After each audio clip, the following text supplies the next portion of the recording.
আৰক্ষীয়ে কিয় এনেকুৱা কৰে আৰক্ষীৰটো এয়া কাম নহয় আৰক্ষীয়ে কিয় এনে কথা কয় আৰক্ষীৰ কথাটো এনেকুৱা নহয় তেনেকৈ এতিয়া খাকী পোছাকধাৰীৰ বিৰুদ্ধে খুব অভিযোগ গোলকগঞ্জত খুব অভিযোগৰ কাৰণ এইজন আৰক্ষী বিষয়া এওঁ গোলকগঞ্জ থানাৰ ভাৰপ্ৰাপ্ত বিষয়া দেৱজিৎ কলিতা এতিয়া ঘটনাৰ বিৱৰণী শুনক গোলকগঞ্জৰ উত্তৰ ৰায়পুৰৰ এগৰাকী যুৱতীক লৈ গৈছিল এজন যুৱকে যুৱতীৰ পিতৃৰ অসন্মতিৰ বাবে পিতৃৰ সৈতে মিলি সেই যুৱকজনে কৰিছিল এই কাম ইয়াৰ পাছতে ঘটনাত সোমাইছিল এজন পঞ্চায়ত সদস্য মীমাংসাৰ নামত তেওঁ দাবী কৰিলে 10,000 টকা তাৰ পাছতে যুৱতীৰ পিতৃ হাজিৰ গোলকগঞ্জ থানাত ভাৰপ্ৰাপ্ত বিষয়াই এজাহাৰ নলয় পুলিশে থানাত গেছ পুলিশে ধমকি মনে ফুরে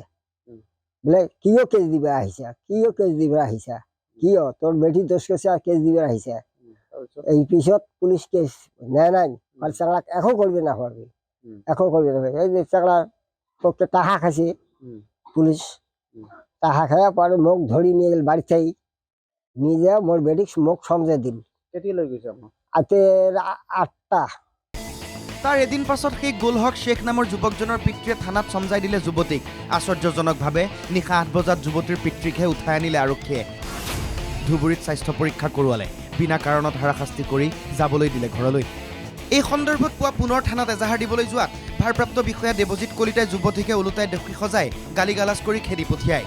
প্ৰতিক্ৰিয়াৰ সৃষ্টি হোৱাত সন্ধিয়ালৈ এজাহাৰ লয় যদিও এতিয়াও সেই যুৱকজন আৰু তেওঁৰ পিতৃৰ বিৰুদ্ধে কোনো ব্যৱস্থা গ্ৰহণ কৰা নাই এই ঘটনাই এতিয়া গোলকগঞ্জত সৃষ্টি কৰিছে প্ৰতিক্ৰিয়া প্ৰশ্নৰ গোলকগঞ্জৰ পৰা প্ৰদীপ সেন NKTV+